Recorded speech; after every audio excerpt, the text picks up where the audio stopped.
So you have no, let's call it baseline of each of the hormones before you start treatment. So how do you decide on the dosages of the hormones? Excellent. Most of the women, 84%, have got symptoms of hormone insufficiency. So let's take hot flashes, for example. And they're waking up in the middle of the night with hot flashes, so they got sleep disturbance, big time. So we start them out on a low dose, and we gradually increase that estrogen. And there'll come a time when, almost 100%, what's going to happen is we increase the estrogen, they're going to start getting less hot flashes. And we increase it further, they're going to get less hot flashes. Increase it further, the hot flashes go away. If we increase it too much, we're going to get symptoms of too much estrogen. They'll get breast tenderness. And that's the signal. Oh, we went too high. We'll reduce the dose.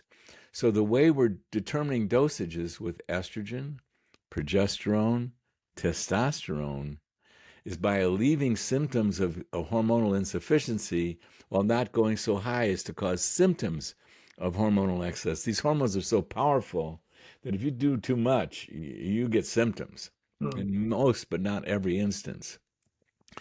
And then once a woman says, wow, my symptoms are good, we do the 24-hour urine hormone test. And here's what we learned by a study that I did personally, is that 25% of the women who say they feel great, they're in an optimal zone on the testing. We know what the optimal zone is. We know what too much is. We know what too little is. 50% of them were not on enough hormones to protect their bones in their vagina. And if they're not getting enough to protect their bones and vagina, their arteries are vulnerable, their brains are vulnerable, their skin is vulnerable. And 25% of them were on dosages a little too high to put themselves at risk for breast glandular cell proliferation. So that testing is imperative. Only 25% of the women who test, because they alleviated symptoms during their dose determination process, only 25% of them are in the optimal perfect zone, not too little and not too much. But once we test them, we never have to retest them. At most, they're going to need a minor dosage tweak. And then we test them annually. Yeah, yeah, that makes sense. So do you, with postmenopausal or menopausal women, do you always start with estrogen? Well, with postmenopausal women, well, let's define that. With women who've no longer having menstrual periods, 100% of the time, we start with an estrogen called biased. It has estriol and estradiol in it. 100%. They all need it. There is no exceptions. With women in the perimenopause, 95% of the women were treating with biased. There's a few of them that don't need the estrogen quite yet, even though they're at less estrogen than they have been their whole adult life. We'll wait a little bit. But 95% of the women in perimenopause, by the time they've shown up in the office, they're estrogen depleted enough that we're starting them on the biased as well. So you get them on estrogen. At what point would you may bring in progesterone or testosterone? Well, thanks for asking. We start 100% of the women on progesterone. And it used to be 30 years ago that we delayed the treatment with testosterone. There is a certain number of women that, in order to compensate for their diminishing estrogen, their ovaries and their adrenals are capable of increasing the testosterone, and the testosterone converts to the estrogen. That's how they're producing their estrogen. And that's the biology of it. So we wait. But what I learned in testing women, that 100%, not 99% of the women, 100% of the women by 3 years are low in testosterone.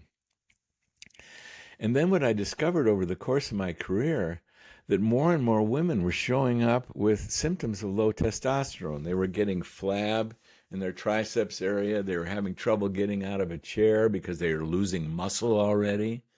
They're getting cough incontinence. They're losing their urine when they cough.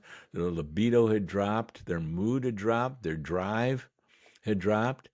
And it turns out that practically speaking, we're starting women off during their first consultation with testosterone and DHEA as well. Because if their initial questionnaire reveals they've got symptoms of testosterone deficiency, we feel like the best medicine is to start them off on that one as well. And of course, we're confirming everything by testing. But yeah, more and more, it's new. It's new, Lay. We didn't used to see this. But now it seems like almost every woman, not every woman, but almost every woman that we're seeing, by the time we're seeing them in perimenopause and early menopause, they're low. Yeah, it's interesting. I was just about to ask you, do you ever use DHEA? And then you just mentioned that you do. 100%. Right. Yeah. So you use that pretty much everybody. Yeah, we combine it with testosterone and we confirm the levels by test, the 24-hour urine hormone test. They reveal the levels of all of it. Yeah, 100%. I mean, there's no man or woman that has the same amount of DHEA. Mm. One of the most prevalent prohormones we have in their 50s than we had in our 20s. Mm. Yeah.